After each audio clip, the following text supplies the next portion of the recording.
Hello, everyone. Welcome back, or welcome to Passing Dimes. If this is your first episode, I say this every single time, but you picked a good one. We got a good guest. We got a great guest here. Good, solid dude. Good, solid volleyball player. Beach guy, indoor guy. Good to have a couple stories. Has been in the volleyball world for a long time. His dad's been in the volleyball world for a long time. Just signed a pro contract, but, we'll get into that in a bit. Just won his first Cliver. We'll get into that, too. Not a big deal. Three-time OUA All-Star. We'll figure out why a BC guy wanted to come to Ontario to play volleyball. We'll figure out why a BC guy wanted to come to York. So many questions to ask this guy.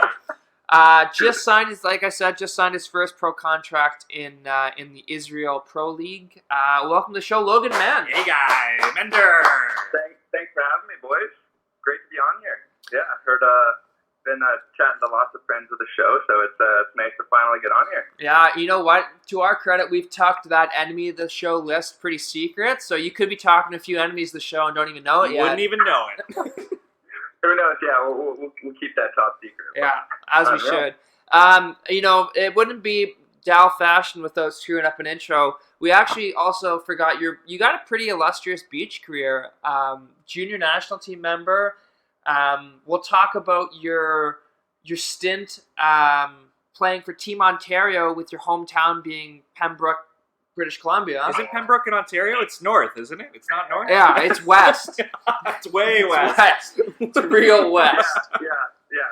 Penticton is just this unheard of. Oh, it's Penticton. Good.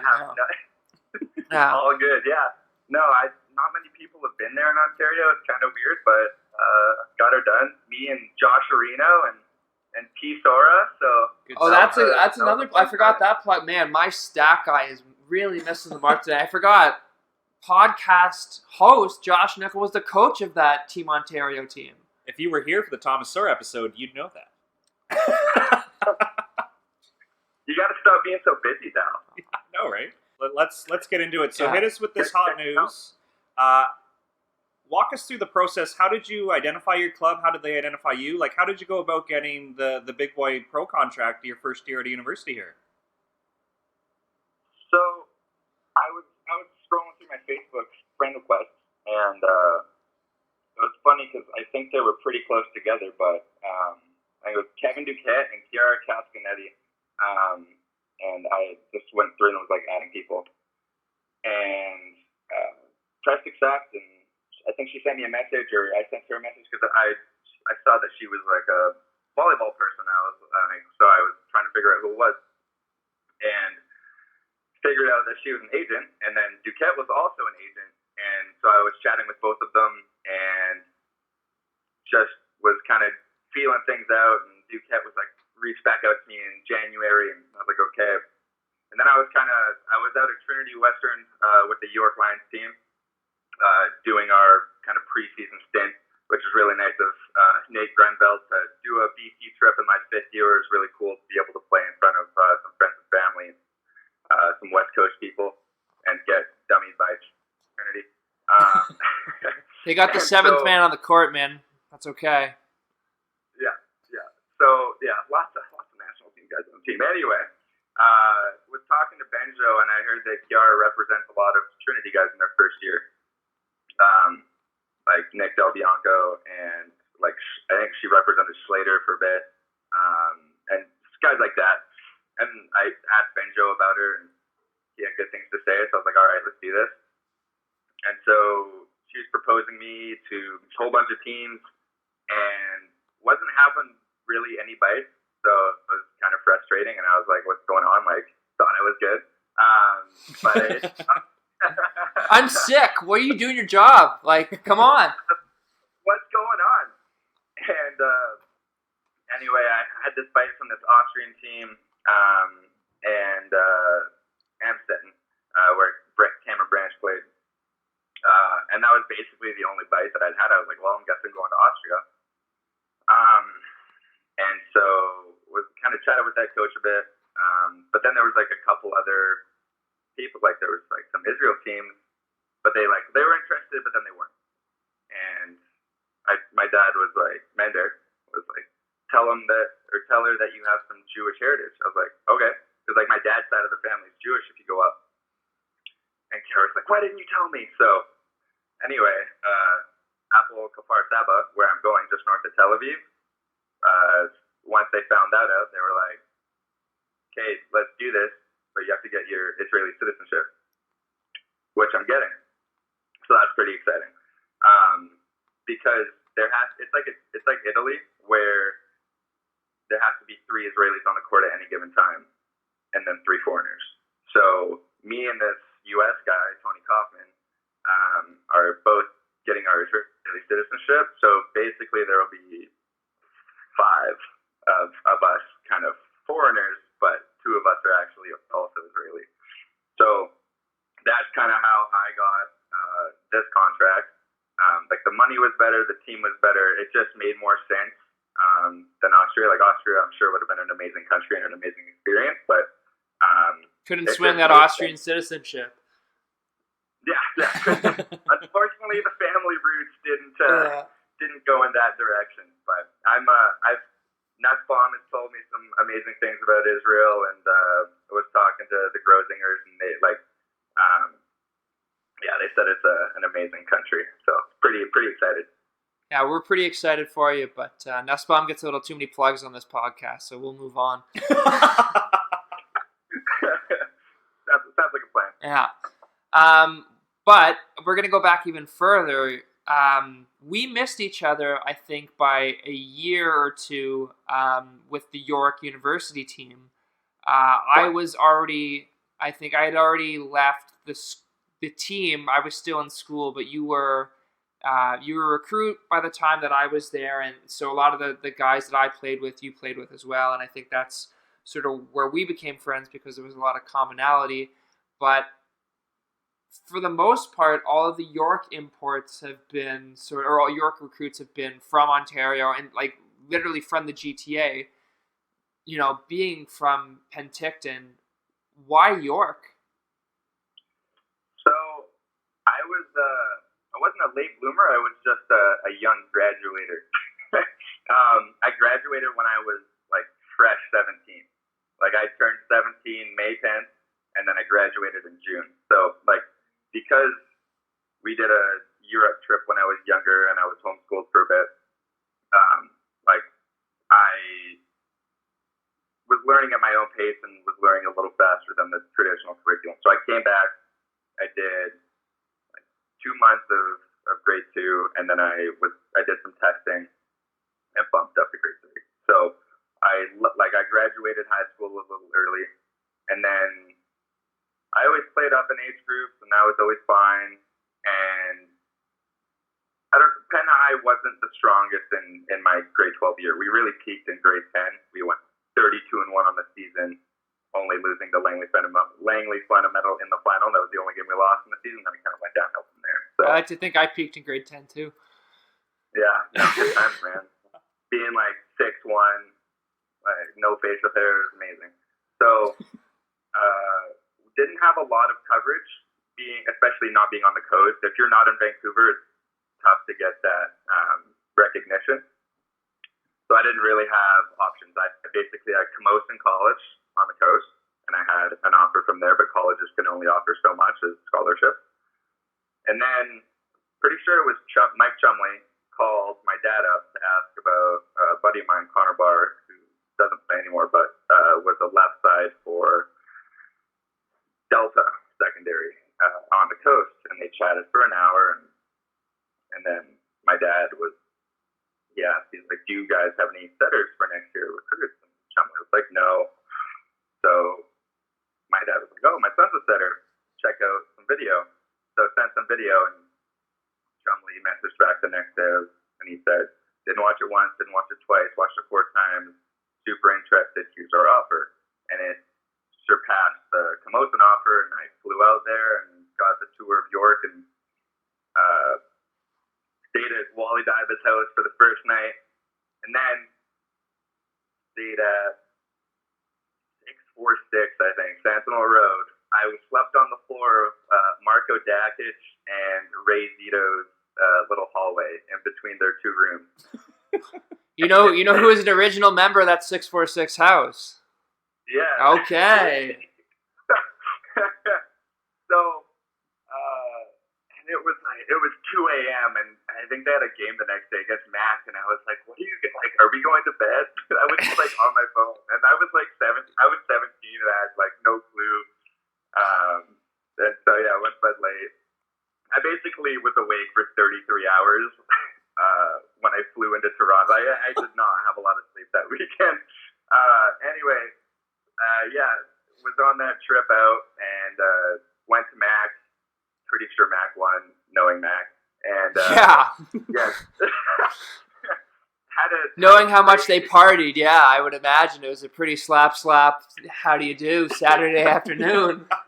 Yeah, so basically made the call and committed while I was on that trip and showed up the next year and was there for the next 5. So yeah. Yeah, you got to see the full spectrum because I was there for the Wally Diver years, and nobody was really sure. It's like the Cuban birth certificates. Nobody really knows how old the Cubans are. Nobody really knows how long Wally has been coaching. But I was there for Wally, and you, like you said before, were there for the transition years. So why don't you talk about that? And we'll preface this by saying Wally Daiba, for all intents and purposes, Wally Daiba, great guy, great coach, a little old school in his methodology, but he must have coached York University for, I think, close to 45 years. Yeah, I think it was 42, but he started the program. He was the reason that York has a volleyball program, which is pretty amazing. First off, Wally Daiba, amazing guy, was basically like a second father to me while I was at York. For the time that he was there with me, I stayed at his house with him and Denise before I moved into residence. When I was kicked out of residence, not for anything bad, but at the end of the year when I had to move out before my flight, I basically was at Wally Daiba's house for 10 days and used up all his Wi-Fi data, so that was fun. Oh, he doesn't know what that is. Yeah. So much Netflix. And being out in Newmarket, not a whole lot to do. Anyway, went and I had a lot of transitions. I think there were 4 or 5 head coaches in my 5 years because Wally was my head coach, Chumley was my head coach, while Wally was dealing with his lip. And then Wally came back, and there was some, let's say, disagreement with him and some other administration members and I'd say it was a pride thing, and it was also sticking up for volleyball because I do think that men's volleyball does get a little marginalized in terms of sports and maybe not respected as much as men's football or soccer or basketball, and doesn't get the funding that some of those sports get. And so I don't totally disagree with why there was some anger, but I think the way that it happened was not pretty. So come to the next head coach, Mike Wabi, super nice guy, really all about the brotherhood, and we went from basically us being told, you're not going to have any All-Stars, we're not going to win quarters or go to nationals, but that was our pre-phase at the beginning of the year. And then Wabi comes in, and basically his philosophy was, we're brotherhood, love each other, no one's above anyone else, and we really grinded on defense. We went 15-3 that year. I believe that was my first team OUA All-Star, and then Alex Duncan Thibault also got one, and then I think Shoddy got somebody else got a second team All-Star. Like we had 3, but then unfortunately we lost to anyway, somebody else got one, and we ended up losing to the Waterloo Warriors in the quarterfinals. So it was like, oh my God, we had this amazing season, and then just folded up. Yeah, And Wabi then- was an assistant coach when I was there. I can't speak highly enough of him. He was a good dude, and it was nice to see a little bit more pride in that program after the sort of the Wally and Chumley years. Yeah, no, it was a good change. And then the second year, I think there were some technical aspects of the game that weren't being addressed, and we had a pretty solid season, and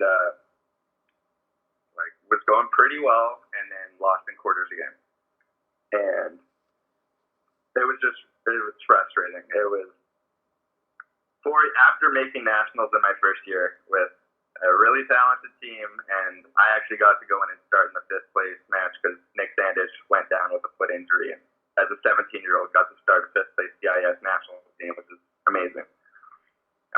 Going from that to never making nationals again in my career was frustrating. Not to say that it wasn't an amazing experience. It's just when you see all your other buddies at other schools making nationals and knowing how fun it is at nationals and being able to compete at that level, it definitely was hard. And then so Wabi was in his interim head coach, and then he got a 1-year contract, and then the position was opened up to nationwide. So anyone could have applied for this job, and there was an extensive interview process, and we were kind of like left. It was like late summer, and there was, I think, Queens also had their position up for grabs, and I want to say Ryerson as well. Like, who is our coach going to be? We had no idea, and it was. I would like call. Mender would call because he's very invested in this. He also just texted me to say hi to you, Dal and Josh. Hey. Anyway, we're waiting, and we finally find out it's Nathan Grunwald, and it was funny because I think it had been pretty, like it was, we found out, and then I was at Van Open, and me and Dan Grunwald were getting pretty after it. And In the weight room. Sorry? In the weight room. Yeah. We were lifting, but we were lifting beers to our mouths. So we were at the kitchen table, and I sent a nice little selfie of us with pictures, and it was a good time. But anyway, had an amazing experience getting to know Nate, and like as a 5th-year setter, you've been around the block, you know how the year goes, and really just talking video and strategy and just issues with him was fun. And I wish I could have had more time with him as a head coach. I think I really learned a lot from him, and it was a fun year. It would have been nice to make nationals in my last year and kind of tie it off with that, but it doesn't always go the way you want it to. So. You mentioned there's a lot of stuff that was out of your control. How did you feel like you kept developing? Because anyone who's seen you play live, or they should maybe do a quick YouTube search, you really like to sling it. You like to set against the flow. You like to be creative. So how did you kind of internalize that and make sure that you were still getting better and taking care of what you could, even though, like you said, you played for a new coach what felt like every season? Yeah. I'd give a shout out to MMG Volley Videos, which I don't think is a channel anymore, but I think it was the scout for Resovia. And shout out to Tim Jensen, who kind of put me on to watching pro volleyball. I didn't really watch a lot of volleyball in my first year, second year. Those Eastern European guys are what's that fanboys. Holy cow. All these guys. I'll give Tim Jensen's going to front this low, but he's comes from a long line of Eastern European fanboys. These guys can't get enough. They know all the names. They know all the guys. And I'm like... If we were to call Stefan Ristic right now, he could tell us who like the best setters in your league were probably, and who the big banging right side's going to be. These guys know stat lines. Yeah, no, that guy watches his films, that's for sure. He would come to video sessions with like a notebook just full of notes on every single guy and like 5-page reports. It was impressive. I don't know in the right way, but it was impressive.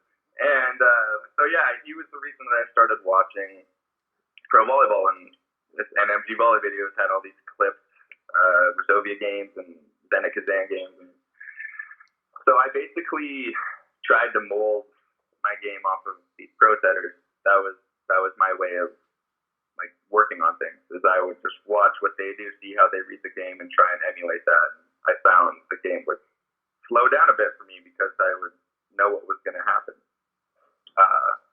But I'd say, yeah, a lot of watching video and just maybe being a little unconventional when I play.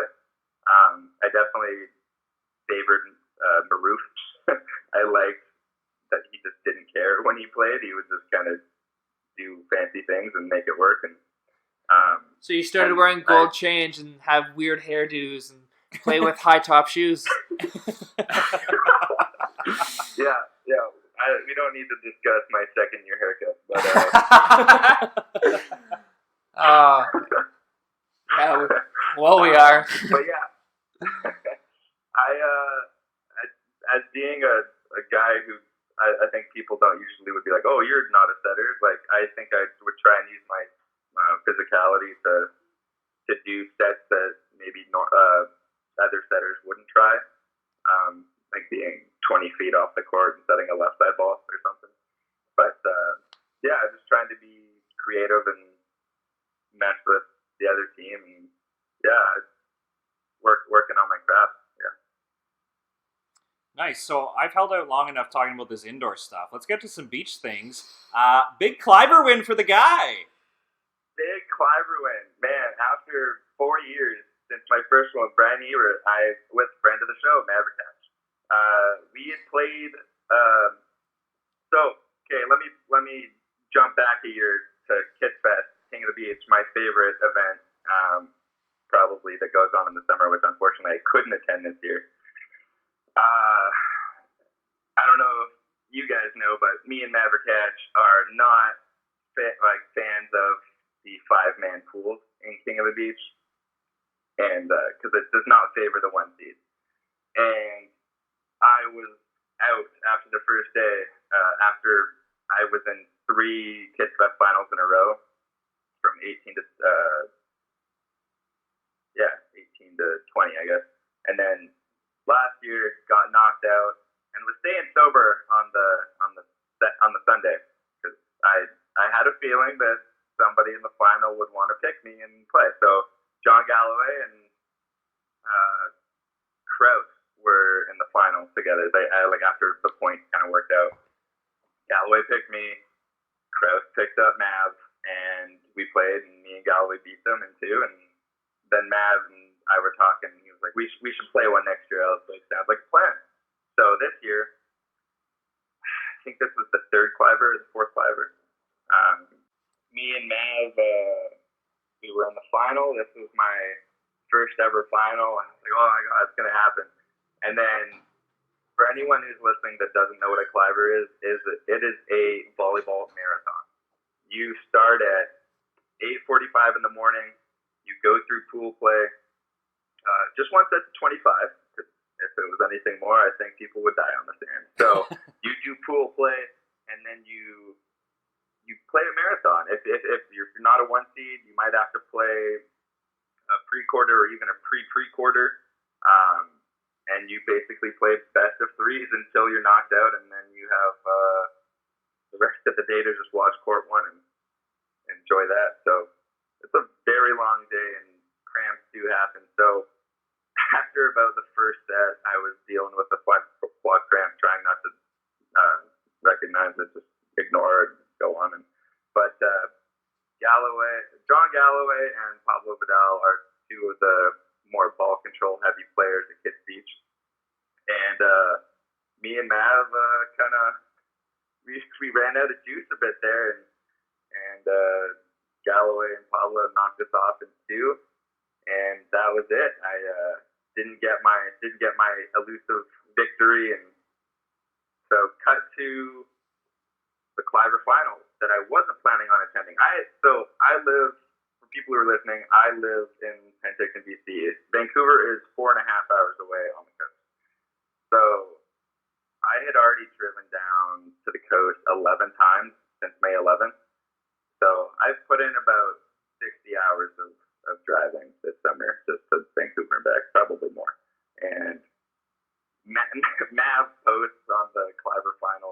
player listing. He's like, looking for a blocker. I was like, oh no, here we go again. So I'm like, man, let's do it. So I drove down. Again, and neither of us had played it since Van Open. So I think it had been about 2 weeks since either of us had played any volleyball, and so I was a little rusty in play close call. We were down like 9-1 to these young bucks. I say younger, they're like a year younger than me. Anyway, we're down 9-1, and we come back and win 25-23. It's just like not good volleyball early in the day, and I had to use my puffer. Like I was dying, and then it just improved later in the day, and we end up in the finals again, and so we match up against Johnny Wistar and Jared Krause. And Johnny Wistar is a Kids Beach legend. He is the winningest KBVA player of all time at Clivers. He's won 22 in his, I call it his 10th year there. And Jared Krause has also won a few. And so we took him down in 2. We were definitely not the crowd favorites. Me and Mav are not super. We don't talk a lot when we play. We keep it pretty low key. But we managed to take them down. We came back in the second. We were down a bit. Yeah, it was pretty amazing to finally get that victory. If you're not playing with a 1 seed, or if you don't have that 1 seed, it is not an easy thing to do. So after I think I played 14 Clivers. So 14 Clivers, and 4 years later, I finally got this victory. Yeah. So let's dive a little bit deeper into this, just so our listeners understand why this is so meaningful. So you took Thomas Sora and I to our first Cliver, and actually we arrived a couple days earlier. So we're doing the challenge court before at Kits, where you kind of grew up. We show up at the Cliver, and we think we're early, but there must have been a dozen other guys there, and everybody's putting lines down and helping set up the nets, and then everybody kind of checks in. Can you just talk about kind of the way it has this sense of community, but it's still like a super high level? Like you talked about, you're playing with Maverick Hatch. I think the tournament you and Thomas were at, played against Alex Russell and Nick Del Bianco. Wiscar was there, Gandy. Like there's top players there. And really, it's a Saturday on the beach, and guys show up and they sign up, and it's just kind of like a cool vibe. So can you go into it as a true local, just to explain what a Cliver is to our listeners? Yeah, for sure. So Jim Clive, if you don't know who Jim Clive is, he is the godfather of beach, as the McKibben brothers have aptly put it. So I would definitely check out that video if you can, to really get an understanding of who Jim Clive is and what he's done for the sport. So Clivers are tournaments that happen just kind of every other weekend in the summer, give or take. I think there's about 7 per summer. And so on the Facebook page, somebody, usually Sandy, will put up, all right, Cliver's got the laptop open, put the names down, so everybody comments who they're playing with, and they get plugged into the computer. But if it's not a cap tournament, there's only a couple of those a year, you can just show up on Saturday morning with $25 for your membership, $25 for yourself, and $25 for your partner. So your membership will last you the year. So every Cliver that you show up to after that is just $25 each, and all the money that goes in comes out. So it's by the players, for the players. So it's all volunteer. It's a non-profit. And I think the most we've had is probably 54 teams or something like that. So we'll have 45 to 50 teams there on any given Saturday, putting money in, coming in at 7 a.m. to help set up lines and set up nets. And most of those guys stick around till 7 at night, watching the rest of the games, even after they're knocked out of the tournament. There's really no elitism. Like people will play with anyone on challenge court during the week. Like Johnny Wiscar will pair up with some random guy that put his name on the challenge court list. The egos aren't really present. It's basically you're going down to the beach to hang out with some friends and play some volleyball, enjoy the beach, enjoy the sun, and then on Saturday, everyone does it again. They come down to enjoy volleyball.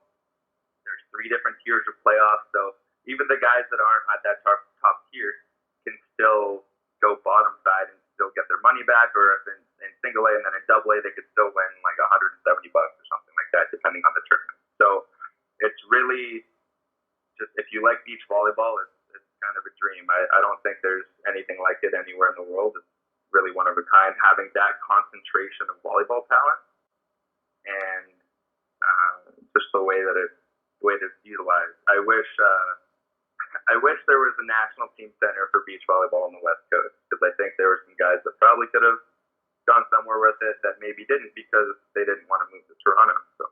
Yeah, I definitely agree with that. Like, guys like, I was blown away by how good Dan K really is once I got to watch him play live. Big Russ just moves so well for a 6'10" guy. Hopefully we can scoop him up. But Nick Del Bianco, like all these guys that were at this tournament, I'm just thinking, like, I've never seen you play, but you're awesome. There's just so many good guys. The other part of the culture that I really enjoyed was whoever finished third, they couldn't come to the after party, so they actually gave cash to somebody else to say, here, you have to buy my round, because it's one of those unwritten rules where if you win prize money, you're going to take care of the boys that night. Yep. Yeah. So especially so for the victors. Me and Mav definitely spent our fair share of that. Mav actually couldn't make it out. He had to go with Jamie to a concert. He was like, I'm going to be in the doghouse, because like our final went, so it was probably the latest final I've ever played. I think it was like 8:30 by the time we were done. Like, we were playing sunset ball. It was amazing. But he shot me a text. He was like take a 100 of mine and spend it on pitches for the boys. So I was like, all right. And yeah, I had a pretty hefty bill by the end of the night, but it was, oh man, it was so much fun. Just like dropping pitchers off at tables and really just, yeah, living it up. And then second Paul Tudor and Jared Krause coming over with trays of rum and coke. So Cliver finals definitely gets the spirits raised more so than other ones, I think, just because it's like the last official one of the year, and it's a fun time. Yeah, speaking to Alex Russell, hopefully we'll get him on the show, but when he was here at Beach Nationals, that was probably his biggest regret of coming to Beach Nationals, was that he was missing the Cliver. Like, this was a big deal, and he's like, I got to play in Beach Nationals if I want to be identified and all this stuff, and he's like, man, it couldn't have been any other weekend. I'm missing my chance to be player of the year, and he thought he was in the running for the points, and... He was. It was John Galloway, Alex Russell, and Pablo were all within 10 points of each other. Then I was the fourth with like 900. Galloway was first with 960. And I came within 10 points of being player of the year. Because John, he lost in the quarters, or pre-quarter, unheard of. And he lost, and so I was like, oh my God, it's perfect. But I did the math, and he would have had to go bottom side. So couldn't pull it off. But because Pablo and Russell were missing, it was like I was the only one that was within striking distance of Galloway. But he pulled player of the year off. So yeah. Nice. So hopefully we've painted a nice picture of what the kids' beach scene is. That we mentioned a lot of guys who never kind of turned to the high performance route, but thankfully we got you for a couple of years. What was your experience like at U21 when you and Tom Sawyer decided to make a run at it? Oh man, that was it was hot. getting off the plane, and it's 44 degrees with 100% humidity and feeling like 50. China in July is not the best destination for a tournament. Yeah, and we had been training in cold Toronto weather for a few months, so it was really good prep to get our bodies used to that sauna.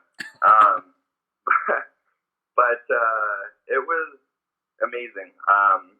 Playing at that level, I'd never played internationally before, and it was really an amazing experience to be able to represent Canada.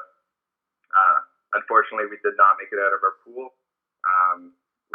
To be fair, we did have Latvia, who got the bronze, and we had Mexico, who lost in quarters, and then we also had Spain, who was the team that came through the qualifier, and they also lost in quarters. So basically 3 teams that were in that top 5 were also in our pool. So who knows what we could have done if we made it out of pool play, but it was definitely an experience.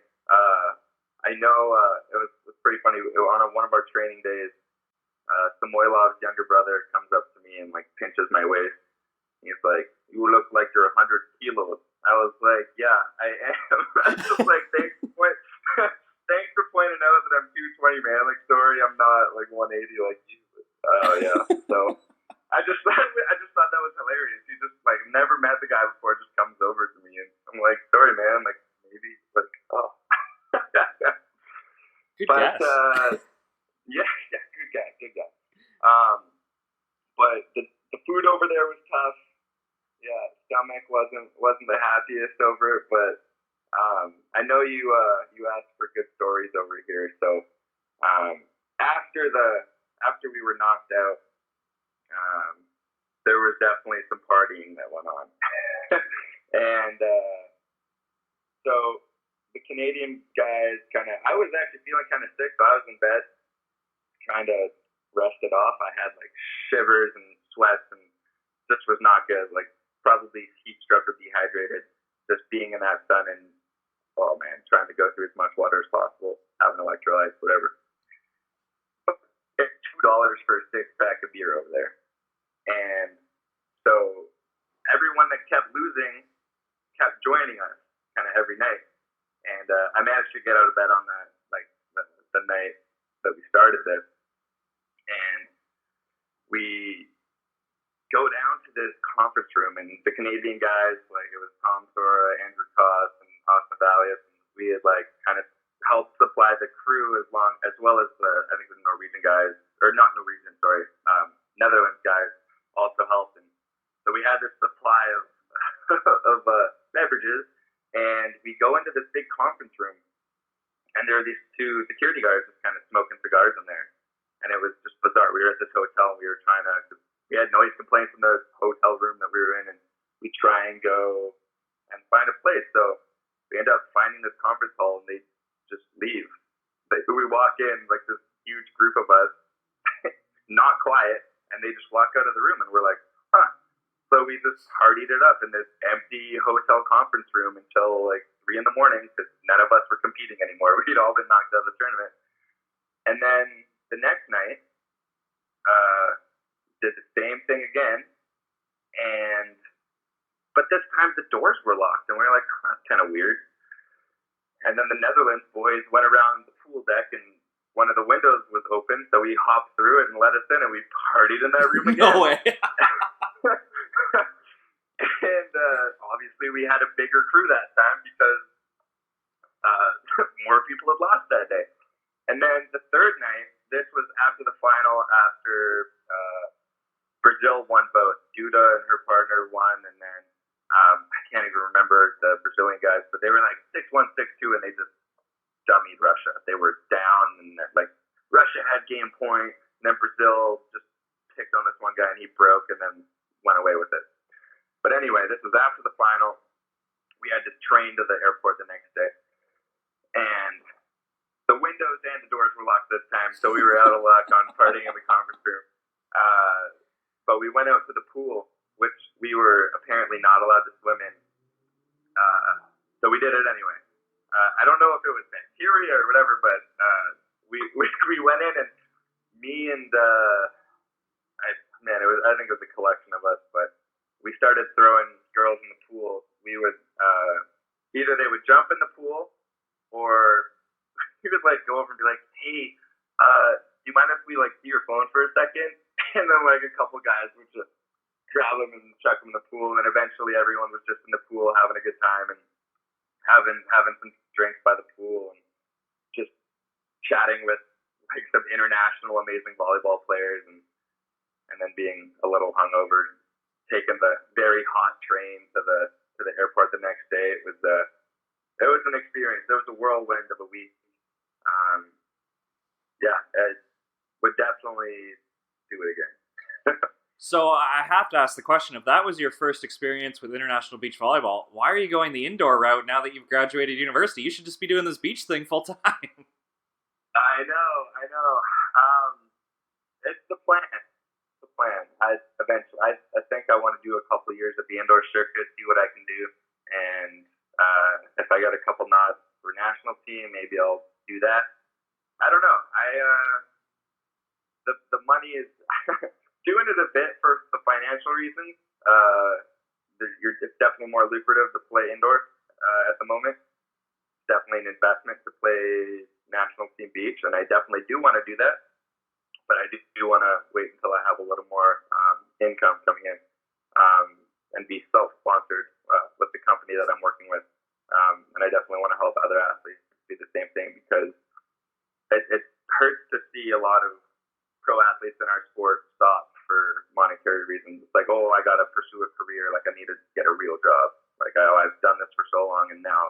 find that happens a lot with sports where it's not as lucrative as playing pro basketball or hockey, or like, you're not making millions of dollars, right? So my goal is to kind of eliminate that for myself and others.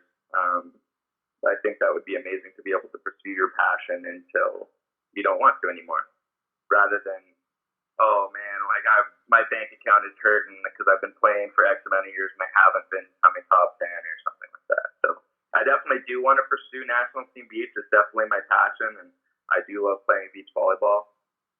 But I also love the indoor scene. So I mean, I definitely want to go see what I can do indoor wise, and then I think I would love to take it to the beach. Yeah, we just had your partner, actually, Tom Sora, join for the show, and it's neat seeing just a small pocket of this generation that could choose to go both. Like, there's you, there's Thomas, Shawan, Tariq. Like, it seems like there's a bunch of guys popping up that they could really go whatever direction takes them, and I think that's definitely exciting for our sport. It's just, like you touched on, it's a little disappointing that beach, the finances get in the way, where indoor is just, you get that guaranteed money, you get to live in a nice country, you get to experience some different things. So, yeah, I'm not negative towards you because you're choosing indoor. I'm gonna miss you on the beach, buddy. I'm not mad. I'm not mad. I'm just disappointed. Yeah. Yeah. But no, I also would be very if there was I think it's in the works. I don't know the probability of it, but if there's a West Coast sector of national team that opens up, I think you could definitely count on me being a part of that when it does. Nice. Well, let's go back to this indoor thing, because I'm sure our listeners are dying to know more. What are you looking forward to your first pro season? Do you have any expectations, or do you have any idea of kind of what to expect? Or are you just going to show up and work hard and just do what you do? I think just show up and work hard, man. They came second in their league last year. It's a good program. We got a lot of good guys coming in this year. And really, it's just like starting over. It's like going from high school where you're the top dog to university. And then if you end up going pro, you probably became the top dog of your program, and then you got to go start over again. So basically just going to try and go grind and try and become a top dog at that level. I'm really looking forward to learning how to play at that pace. I know it's a whole lot different than playing university ball, where at the pro level, it's all faster, it's all stronger, it's all more technical. Like, a lot more time gets put into scouting, a lot more time gets put into video sessions. It just becomes more professional. So really just looking forward to learning a lot and just bettering my game. It's always a part of my process of playing the sport, is just to get better. You don't want to become stagnant. So I really look forward to playing in the Israeli League, and it's also a Challenge Cup team, so really looking forward to that. And yeah, just seeing what I can do at the pro level, because I think for a lot of pro teams, placing their best on a Canadian setter who played in the OUA, which isn't really as respected as much as the Can West is.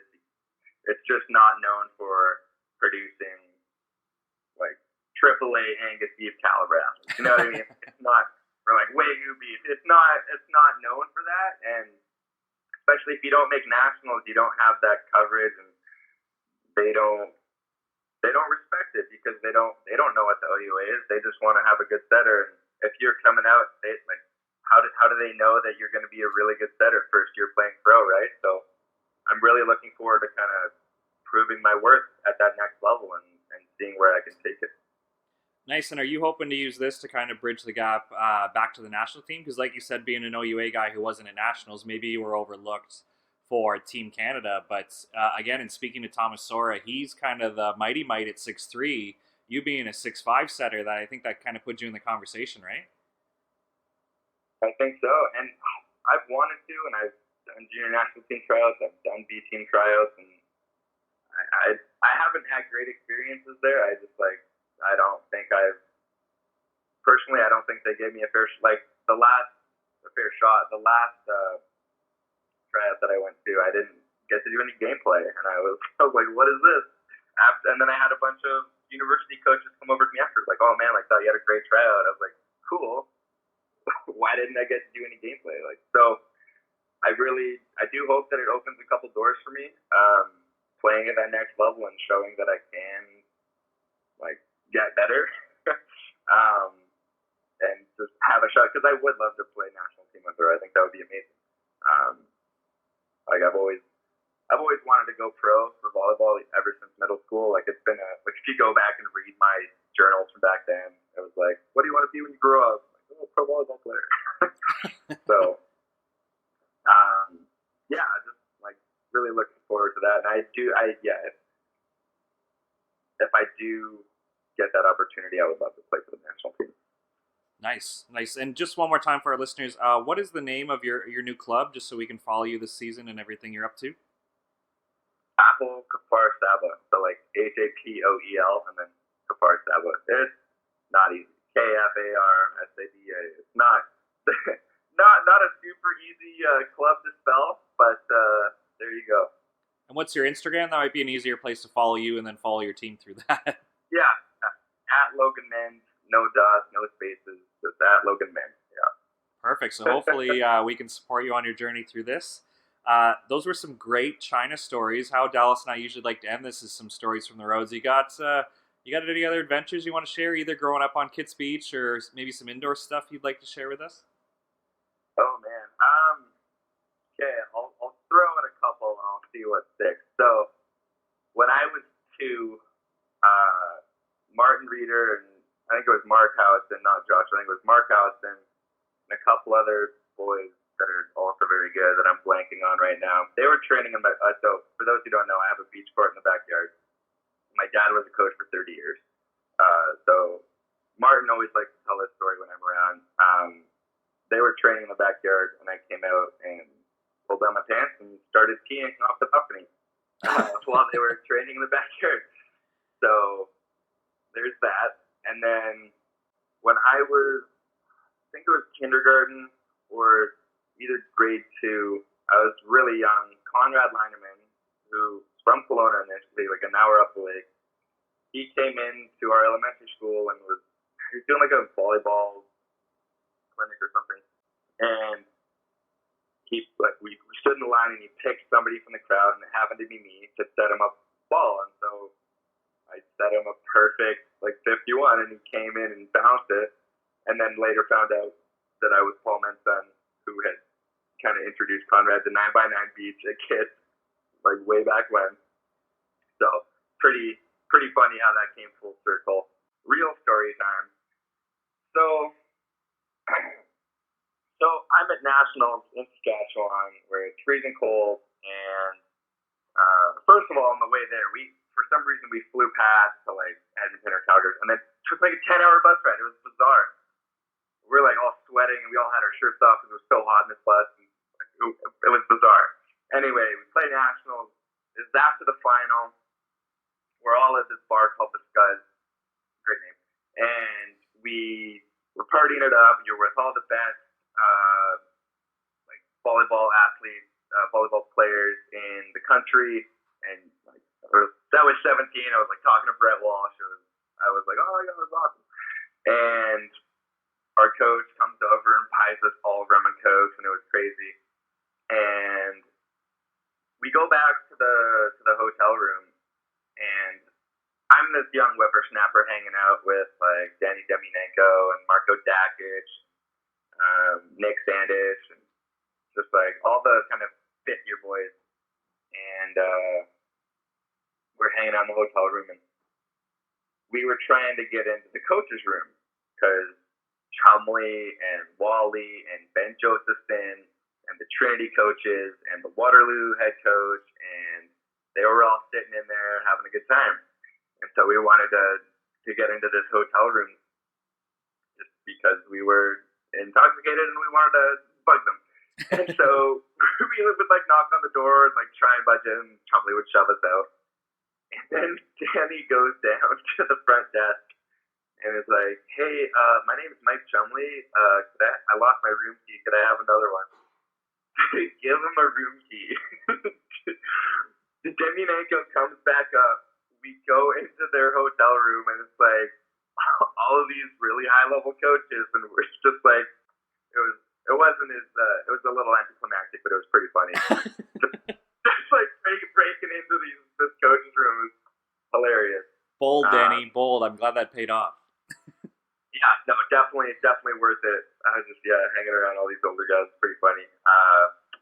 But yeah, I think that was a good time. That's the best part about doing the show is that we get to ask the serious questions and cover the news stuff, and then we get to hear all the silly, stupid stuff the volleyball players do on the road.